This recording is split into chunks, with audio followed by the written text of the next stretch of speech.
जालन्यामध्ये अतिवृष्टीचं अनुदान बोगस लाभार्थी दाखवून कोट्यावधी रुपये हडप केल्याचा प्राथमिक अंदाज तपासामध्ये जिल्हाधिकाऱ्यांचा आलेला आहे. नेमका हा प्रकार काय आहे आपण जाणून घ्या. आपल्याबरोबर उपजिल्हाधिकारी गणेश महाडिक आहे. महाडिक साहेब, मला म्हणायचं की हे नेमकं कळलं कसं आणि ह्या प्राथमिक तपासामध्ये काय काय आढळतंय तुम्हाला? नैसर्गिक आपत्तीच्या अनुदानासंदर्भामध्ये शासनाकडून जालना जिल्ह्याला जी मदत आलेली होती, साधारणतः 10 GR नुसार ही मदत प्राप्त झालेली होती. या संदर्भामध्ये नोव्हेंबर-डिसेंबर महिन्यामध्ये काही तक्रारी प्राप्त झालेल्या होत्या. त्या तक्रारीच्या अनुषंगाने शासनाकडून संदर्भ प्राप्त होते.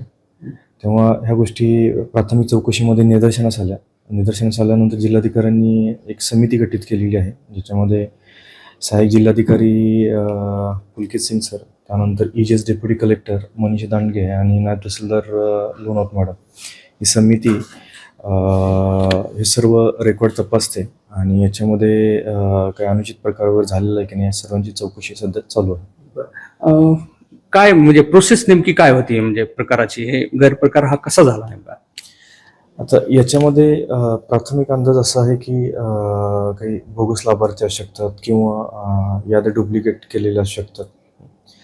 तर त्या संदर्भामध्ये समिती सर्व ज्या ज्या तालुक्यांमधून तक्रारी आलेल्या आहेत, त्या तक्रारी ज्या गावांमधून प्राप्त झालेल्या आहेत त्या गावचे तलाठी मंडलाधिकारी यांना 7/12/8 उतारे हे मागवत आहे आणि त्या प्रकरणाची चौकशी करत आहे. बरं, पण असं निदर्शनास आलेलं आहे की काही 5-50 कोटीचा अपार झालेला आहे की अशा काही बोगस लाभार्थ्याच्या ह्याच्यावर काही गावांची देखील तपासणी झाली?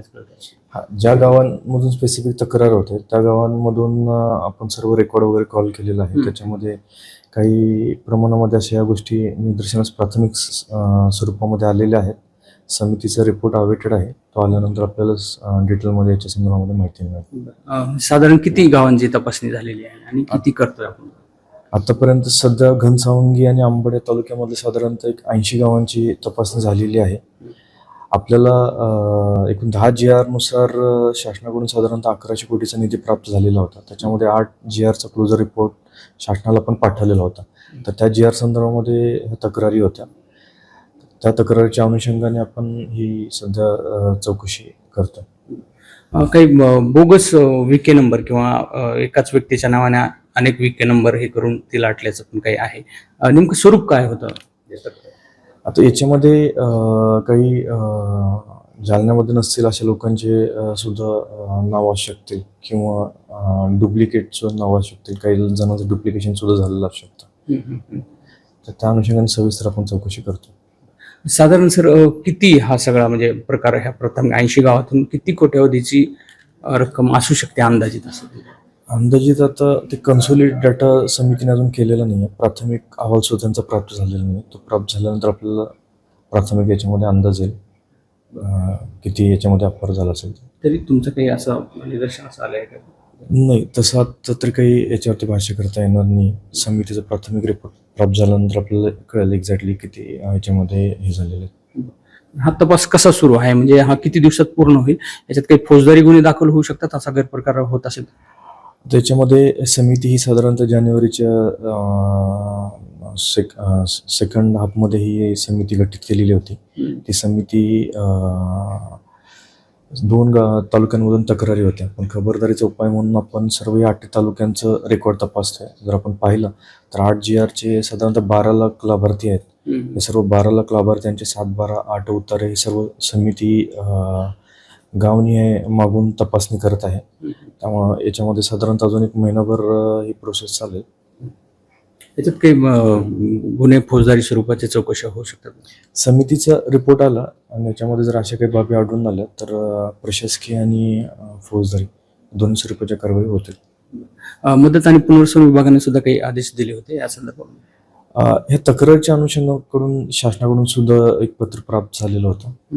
तर ते सुद्धा समितीकडे दिलेलं आहे. समिती त्या दृष्टिकोनातून चौकशी करायला लागली.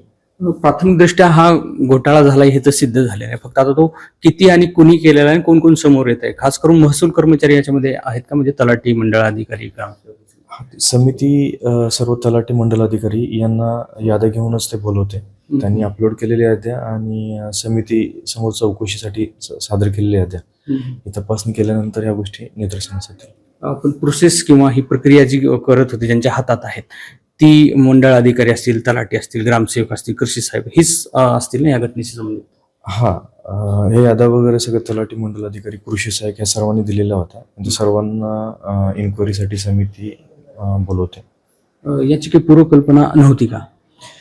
नोव्हेंबर-डिसेंबरमध्ये जेव्हा या तक्रारी आलेल्या होत्या तेव्हाच प्राथमिक जो तपास झाला, चौकशी झाली होती, तेव्हा या ज्या गोष्टी निदर्शनास आल्या त्याच्या अनुषंगाने जानेवारीमध्ये ही समिती जिल्हाधिकारी महोदयांनी गठीत केलेली होती. हे साधारण एक महिनाभरामध्ये हे सगळे काही महसूल कर्मचारी याच्यामध्ये काही प्राथमिक दृष्ट्या अडकल्याची तुम्हाला लक्षात आली? आता काही प्रमाणामध्ये काही गावांमध्ये हे प्रकार दिसून येत आहे. फक्त आता किती तालुक्यांमध्ये हा प्रकार घडलेला आहे सर्व तालुक्यांची तपासणी केल्यानंतर आपल्याला सविस्तरपणे कळेल.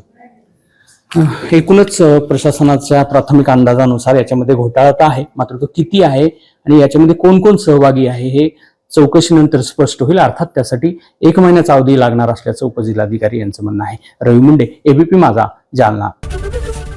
एबीपी माझा, उघडा डोळे बघा नीट.